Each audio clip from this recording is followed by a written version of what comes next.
하나님의 말씀 예레미야 애가 3장 19절에서 26절 말씀입니다. 제가 가진 성경으로 구약성경 1147페이지입니다. 구약성경 1147페이지 예레미야 애가 3장 19절에서 26절 말씀 제가 봉독해 드리겠습니다. 내 고초와 재난 곧 쑥과 담즙을 기억하옵소서. 내 마음이 그것을 기억하고 내가 낙심되오나 이것을 내가 내 마음에 담아두었더니 그것이 오히려 나의 소망이 되었사옴은 여호와의 인자와 긍휼이 무궁하심으로 우리가 진멸되지 아니함이니이다. 이것들이 아침마다 새로우니 주의 성실하심이 크시도소이다. 내 심령에 이르기를 여호와는 나의 기업이시니 그러므로 내가 그를 바라리라 하도다. 기다리는 자들에게나 구하는 영혼들에게 여호와는 선하시도다. 사람이 여호와의 구원을 바라고 잠잠히 기다림이 좋도다. 아멘. 옆에 분들과 인사합시다. 만나서 반갑습니다. 다시 한번 인사합시다. 오늘도 큰 은혜 받읍시다. 오늘 우리가 읽은 말씀을 통해서 여호와의 구원을 바라고 여호와의 구원을 바라고 라는 제목으로 함께 은혜의 말씀을 나누길 원합니다. 우리 성도들에게는 언제 어떠한 순간이라도 소망이 있다는 것을 잊지 말고 기억해야 합니다. 최근 수년간 우리는 가정적으로 또 교회적으로 사회적으로 여러 가지 어려운 일들을 참으로 많이 겪고 있습니다. 코로나 사태로 예배는 물론이고 모임이나 여행이나 여가 활동도 제대로 누리지 못하다가 코로나가 안정되어지고 이제 좀 나아지나 싶었더니 러시아와 우크라이나의 전쟁과 이스라엘과 하마스의 전쟁 등으로 세계 경제가 침체되어 여전히 힘들고 어려운 가운데 하루하루를 보내고 있습니다. 여기에 더해서 새해 들어 북한은 우리 대한민국을 최대의 적국으로 말하며 계속된 전쟁 언급과 미사일 발사로 우리나라뿐만 아니라 주변국까지 위협하고 있습니다.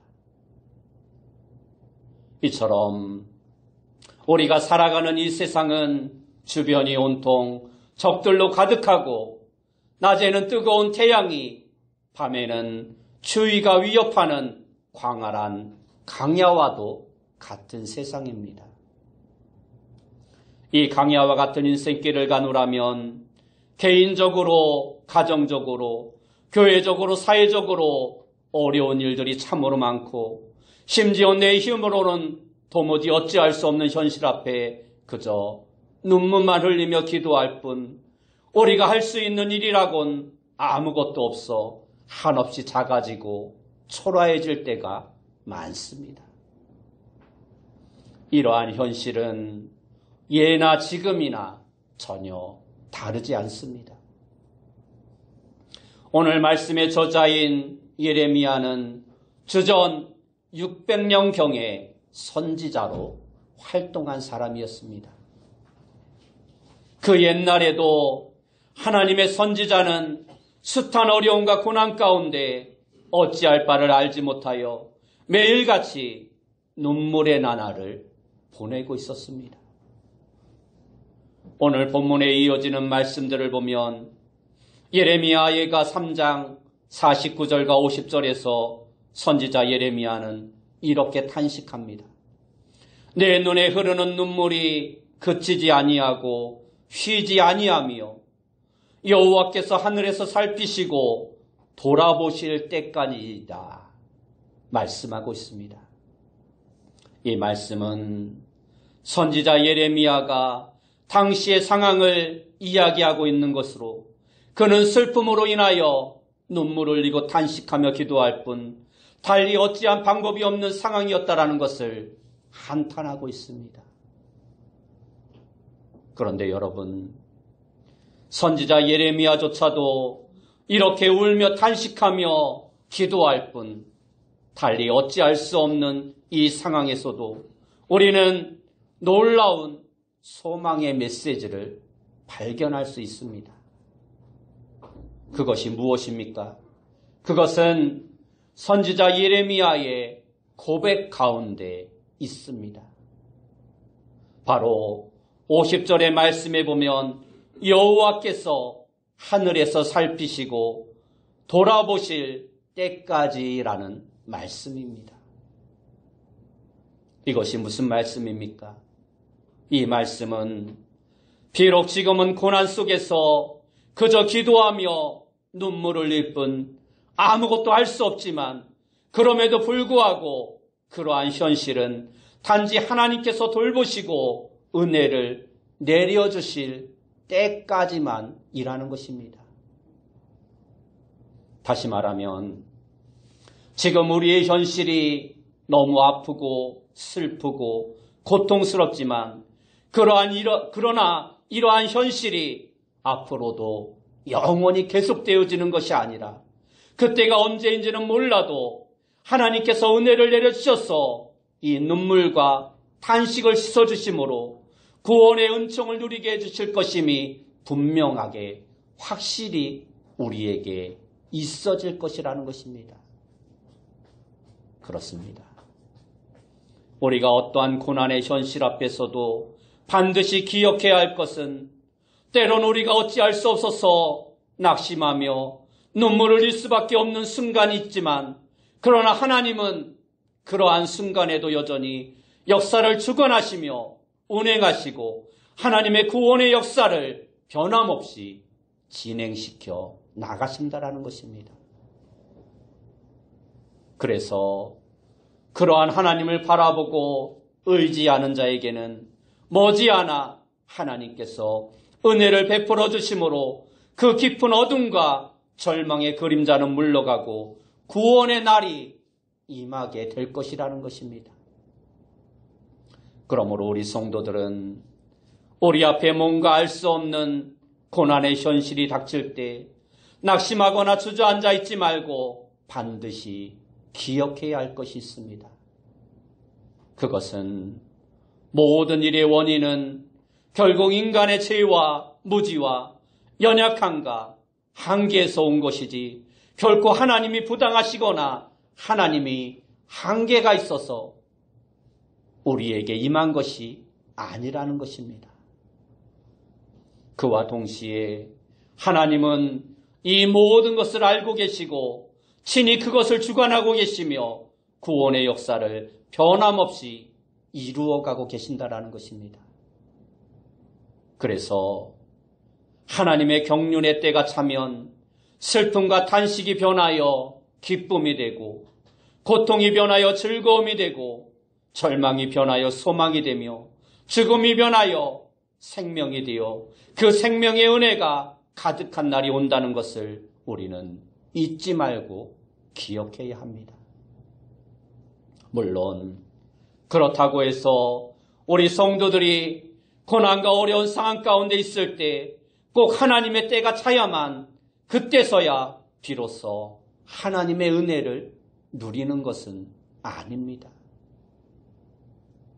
지금 이 순간에도 현실은 비록 힘들고 어렵고 고난의 연속일지라도 하나님의 능력과 은혜와 구원을 바라보고 의지하며 하나님과 동행하는 자들에게 하나님의 은혜와 능력과 하나님의 사랑은 변함없이 지금도 임하고 있다는 것입니다.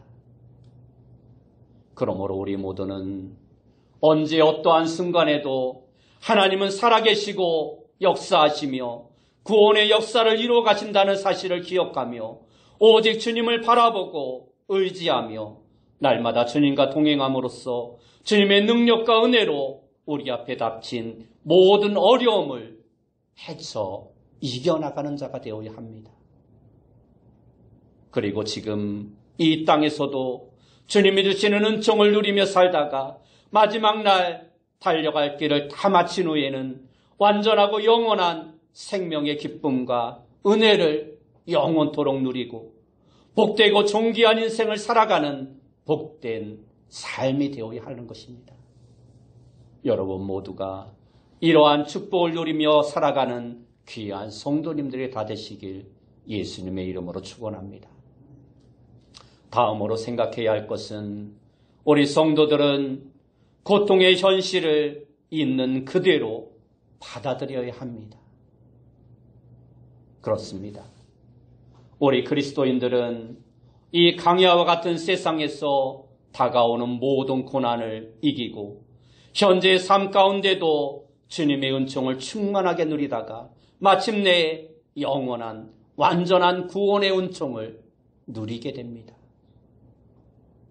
그런데 그러한 삶을 살기 위하여 우리가 기억해야 할 것은 그러한 과정에서 우리에게 닥치는 모든 고난의 현실들은 너도 나도 세상도 환경도 죄로 오염되고 왜곡되고 한계 속에 있는 세상에서는 도리어 자연스러운 일이라는 것을 인정해야 한다는 것입니다. 고난의 현실 앞에서 낙심하거나 절망하거나 불평, 불만, 원망, 분노하는 것이 아니라 겸손하고 담담한 마음으로 그 모든 것들을 있는 그대로 받아들이는 모습이 우리에게 있어야 합니다. 이것은 어찌 보면 너무나도 당연한 것입니다. 왜냐하면 우리는 모두 죄와 무지와 허물과 연약함의 한계 속에 있기 때문에 힘들고 어려운 일들이 우리에게 닥치는 것은 너무나 당연한 일인 것입니다. 더구나 우리는 하나님의 주권과 섭리와 하나님의 인도하심과 구원하심을 믿는 믿음의 백성들입니다. 그렇다면 우리에게 닥친 고난의 현실 앞에서 우리는 그저 겸손히 엎드려 기도하며 내 주여 뜻대로 하옵소서 하면서 하나님의 처분과 하나님의 인도하심과 하나님의 구원하심을 바랄 수밖에 아무 방법이 없는 것입니다. 물론 우리가 고통의 현실을 있는 그대로 받아들여야 한다고 해서 이 말이 힘들고 어려운 고통의 현실 가운데에서 우리가 모든 것을 포기하고 아무것도 하지 않은 채 가만히 손 놓고 앉아 하나님의 처분만을 기다려야 한다는 것은 아닙니다. 당연히 우리는 모든 순간, 모든 상황 가운데에서 하나님께서 우리에게 주신 힘과 능력과 지혜를 가지고 우리가 할 수 있는 데까지 최선을 다해야 합니다. 그럼에도 불구하고 우리는 연약하고 한계 속에 있기 때문에 도무지 우리 힘으로는 어찌할 수 없는 일들이 세상 가운데에는 너무나 많다는 것입니다. 바로 그럴 때 우리는 근심이나 걱정이나 염려, 불평, 불만, 원망, 절망, 분노하는 것이 아니라 모든 것이 하나님의 주권과 경륜 가운데 있다는 사실을 인정하고 겸손히 받아들이며 하나님께 맡기고 무릎으로 기도하며 나아가는 자가 되어야 합니다. 그러면 우리는 절망적인 고난의 현실 속에서도 넘어지지 않고 담대해지고 하나님께서 주시는 힘과 능력과 소망으로 말미암아 그 고난의 현실을 담대히 이길 수 있게 되는 것입니다. 그래서 오늘 본문 19절에서 21절의 말씀에 보면 내 고초와 재난 곧 쑥과 담즙을 기억하소서.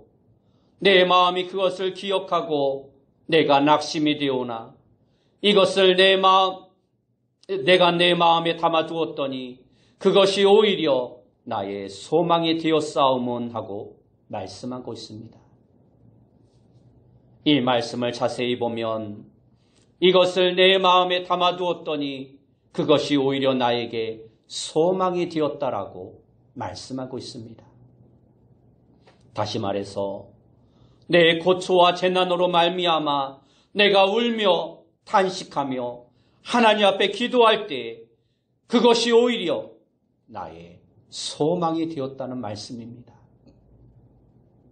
그렇다면 고초와 재난 가운데 어떻게 우리의 마음속에 이러한 소망이 생겨날 수 있을까요?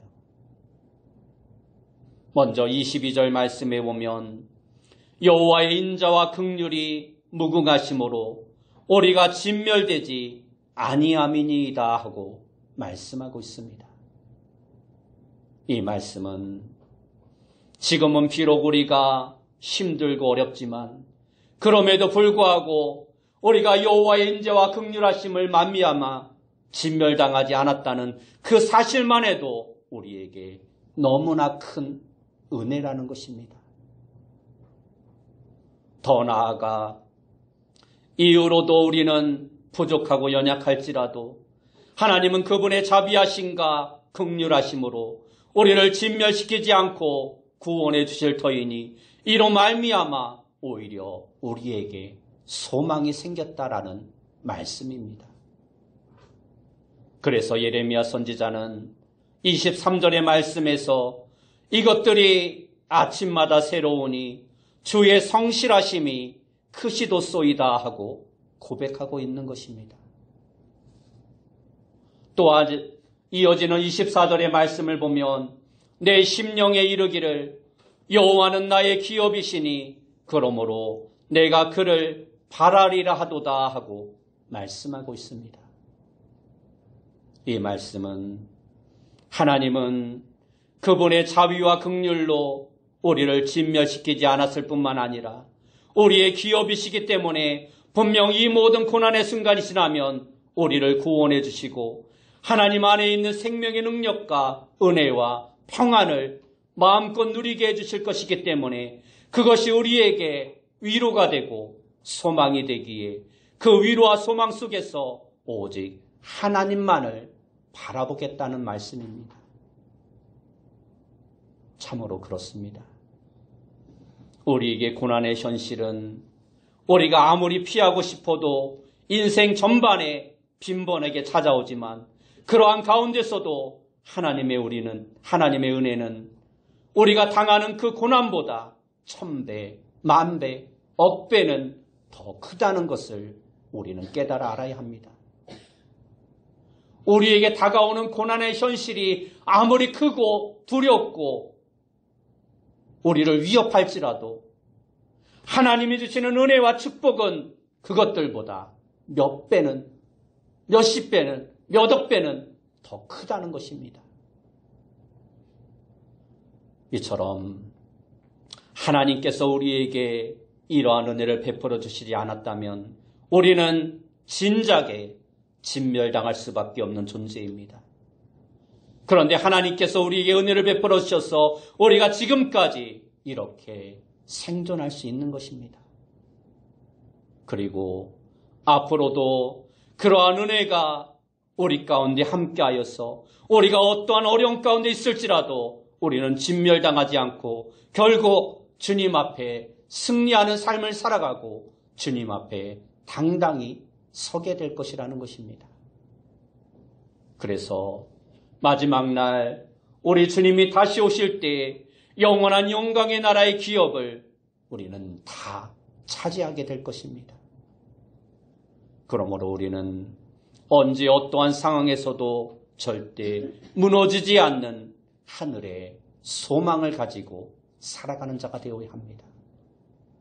그래서 성경에 나오는 고난의 대표자라 할 수 있는 욥도 욥기 23장 10절의 말씀에 보면 이렇게 고백하고 있습니다.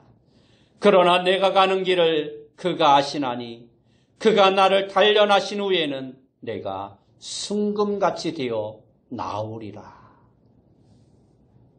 이 말씀이 무슨 뜻입니까? 욥은 지금 도무지 이해할 수도 그리고 받아들일 수도 없는 너무나 크나큰 고난 속에서 내가 차라리 태어나지 않았더라면, 차라리 빛을 보지 못했더라면 하며 탄식하고 있습니다. 내가 앞으로 가도 그가 계시지 아니하고 뒤로 가도 그가 보이지 아니하며 그가 왼쪽에서 일하시나 내가 만날 수 없고 그가 오른쪽으로 돌이키시나 배울 수 없도다라고 탄식하며 울부짖고 있습니다. 도무지 앞이 보이지 않는 캄캄한 어둠 속에서 절규하고 있는 것입니다. 그러나 그럼에도 불구하고 하나님은 그러한 나를 알고 계시고 보고 계신다라는 것입니다. 그래서 비록 나는 미련하고 부족해서 도무지 알 수 없고 이해할 수 없어 탄식과 눈물로 울부짖을 뿐이지만, 그러나 하나님은 그러한 가정을 통하여 나를 정금같이 연단하여 귀하고 복된 은총을 누리게 해주실 것이라는 것입니다. 그리고 욥의 이 믿음의 고백처럼 욥의 마지막은 우리가 알고 있는 것처럼 성경에 밝히 기록되어져 있습니다. 욥은 그 혹독한 시련의 시간을 지난 후에 그의 말처럼 정금 같은 강한 믿음을 소유하게 되었고, 이전보다 갑절의 축복을 받게 되었습니다. 그렇습니다. 우리가 믿는 하나님은 우리의 모든 것을 알고 계시고 어떠한 상황이라도 반드시 합력하여 선을 이루실 만한 능력과 사랑과 지혜가 있으신 분이십니다. 그러므로 우리 앞에 혹시 어렵고 힘든 상황이 전개되고 도무지 하나님의 뜻을 알 수 없을지라도, 이해할 수 없을지라도, 그럼에도 불구하고 거기에도 분명 하나님의 경륜과 뜻이 있음을 인정하고 겸손히 고난의 현실을 믿음으로 받아들이며 인내하는 자가 되어야 합니다. 여러분 모두가 주님의 선하심과 역사하심과 구원하심을 믿고 오직 주님만을 바라보며 주님과 동행함으로써 주님의 능력과 은혜로 그 고난의 현실을 이기고 영육 간의 생명의 기쁨과 은혜가 넘치는 삶을 살아가는 귀한 성도님들이 다 되시길 예수님의 이름으로 축원합니다. 마지막으로 우리는 소망 중에 여호와의 구원을 기다리는 자가 되어야 합니다. 우리가 고난의 현실이 있을 때 그것을 그대로 받아들이고 인정하는 것도 중요하지만 반드시 그 다음에 해야 할 일이 있는데, 그것은 하나님의 구원하심을 기도 가운데 기다리고 참는 것입니다. 다시 말해서 고난의 현실이 때로는 우리가 도무지 이해할 수 없고 심지어 억울한 생각이 들고 그러한 고난의 현실들이 길어진다 해도 하나님의 능력과 주권과 사랑과 은혜를 믿으며 잠잠히 하나님의 때를 기다려야 한다는 것입니다. 지금 우리의 현실이 어떠하다 해도 하나님은 여전히 살아계시고 역사하시고 주관하시며 모든 것을 다스리고 계십니다.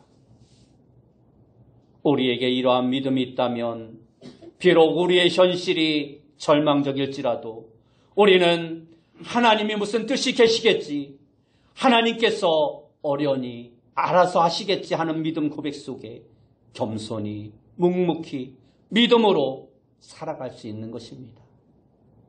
아니, 사실 그렇게밖에 할 수 있는 일이 우리에게는 아무것도 없는 것입니다.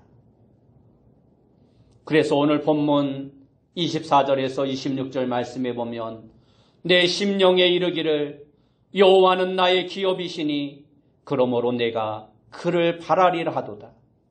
기다리는 자들에게나 구하는 영혼들에게 여호와는 선하시도다. 사람이 여호와의 구원을 바라고 잠잠히 기다림이 좋도다 말씀하고 있는 것입니다. 이 말씀은 비록 우리에게 닥친 고난의 현실이 너무 아프고 도무지 이해할 수도 없더라도 내 작은 생각과 이성과 내 판단으로 이러니 저러니 함부로 말하거나 판단하고 결정하지 말아야 한다는 것입니다. 또한 이 말씀은 마치 불신자나 믿음이 없는 사람들처럼 하나님이 안 계신 것처럼 근심하거나 걱정하거나 불평불만하지 말고 하나님의 능력과 사랑과 은혜와 구원과 섭리를 믿으며 모든 것을 하나님의 손에 맡기고 조용히 하나님의 구원하심과 인도하심과 은혜를 기다려야 한다는 것입니다. 잘 생각해 보면 이것 또한 너무나 당연한 말씀입니다. 하나님은 완전한 능력과 은혜와 지혜와 주권자요 우리의 참된 구원자이십니다. 그 하나님께서는 우리의 모든 일거수일투족을 다 알고 보고 계시는 분이십니다. 우리가 정말로 이러한 사실을 믿는다면 하나님에 대한 무한한 신뢰 속에서 잠잠히 자기에게 맡겨진 그 길을 인내하며 걸어갈 수 있는 것입니다. 그러면 능력과 은혜와 사랑과 자비가 풍성하신 하나님께서 그러한 믿음의 사람들을 도우시고 인도하시고 얼마든지 이기게 해주신다는 것입니다. 성경에 나오는 하나님의 사람들을 보면 우리가 일반적으로 생각할 수 있는 잘난 사람들이 그렇게 많지 않았습니다. 다만 하나님은 오래 참고 인내하며 잘 기다렸던 사람들을 사용하셔서 하나님의 위대한 일들을 이루어 가셨던 것을 우리는 볼 수 있습니다. 아브라함은 자녀를 주실 것이라는 그것도 하늘의 별처럼 풍성한 많은 자녀를 주실 것이라는 그 축복의 약속의 말씀을 가지고 25년이라는 시간을 기다려야 했습니다. 그것도 좀 젊은 나이라면 쉽게 기다릴 수 있을 것입니다. 그래, 아직 때가 안 됐겠지. 그러나 아브라함이 이 약속을 받을 때에는 이미 늙은 나이였습니다. 75세였습니다. 그리고 100세가 될 때까지 그 약속은 이루어지지 않았습니다. 자녀에 대한 기다림이 얼마나 힘들고 어려웠겠습니까? 그것은 그 어떠한 기다림보다 더 힘들었을 것입니다. 이스라엘의 위대한 지도자 모세도 그가 그렇게 되기까지 그 화려하고 아름다운 궁궐을 떠나 외로운 광야에서의 40년의 시간을 기다리고 견뎌야 했습니다. 자기 백성들을 위해 뭔가 해보겠다는 의지로 불타올랐던 그에게 광야에서 이 40년의 시간은 사명에 대한 목마름과 함께 실제 자기의 힘으로는 아무것도 할 수 없는 초라함과 비참함으로 너무도 굴욕적인 시간이었을 것입니다. 그러나 그 시간을 통해 그는 자신의 힘이 아닌 오직 하나님의 힘과 능력을 의지하는 비결을 배우는 겸손과 순종의 시간이 되었던 것입니다. 요셉도 상처와 억울함으로 얼룩진 13년의 시간을 기다려야 했습니다. 자신은 아무 잘못한 것이 없는데 그 긴 시간이 회복과 그리움으로 얼마나 심정이 터지고 울분이 넘쳐나는 시간이었겠습니까? 야곱 또한 실망과 시행착오의 인생으로 21년의 시간을 기다린 후에야 비로소 성숙과 하나님이 약속하신 축복을 누리게 되었습니다. 그렇게도 하나님의 축복을 사모하여 형의 것까지 가로챘는데 축복에 대한 사무침이 얼마나 길고 험악한 세월이었겠습니까? 다윗도 선지자로부터 이스라엘의 왕이 될 것이라는 기름 부음을 받고서도 13년이라는 시간을 더 기다려야 했습니다. 이처럼 하나님은 당신의 사람들을 기다림이라는 영광로에 던져 타오르게 하신 후에 결국 다 녹아지고 다 태워지고 다 사라지게 하신 후에 하나님의 말씀과 하나님의 뜻에 순종하는 하나님의 사람으로 사용하셨던 것입니다. 이처럼 기다림은 하나님의 사람다운 새로운 사람으로 우리를 변화시킵니다. 신앙생활은 기다림과 인내를 배우는 것입니다. 그러니 너무 조급해하지 말고 하나님의 때를 믿음으로 기다리시는 귀한 성도님들이 다 되시기 바랍니다. 그러므로 우리 모두는 오늘 말씀을 잊지 말고 혹 우리 앞에 어려운 현실이 닥쳐온다 할지라도 하나님의 능력과 구원과 자비와 즉공과 경륜을 믿으며 그저 겸손히 엎드려 기도하며 하나님의 구원하심을 바라며 잠잠히 하나님의 때를 기다리며 우리에게 주어진 삶에 최선을 다하는 믿음의 성도들이 되어야 합니다. 여러분 모두가 하나님의 역사하심과 인도하심과 구원하심과 하나님이 주시는 지혜와 능력과 은혜로 우리 앞에 놓여있는 모든 현실을 넉넉히 이기고 하나님이 주시는 평안과 위로와 소망 가운데 살다가 영광의 나라에 들어가기에 부족함이 없는 귀하고 복된 인생을 살아가는 귀한 성도님들이 다 되시길 예수님의 이름으로 축원합니다. 기도하겠습니다. 사랑하는 주님 감사합니다.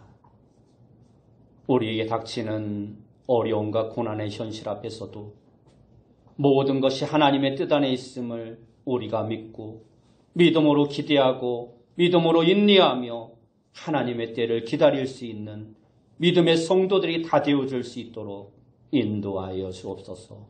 예수님의 이름으로 기도드리옵나이다.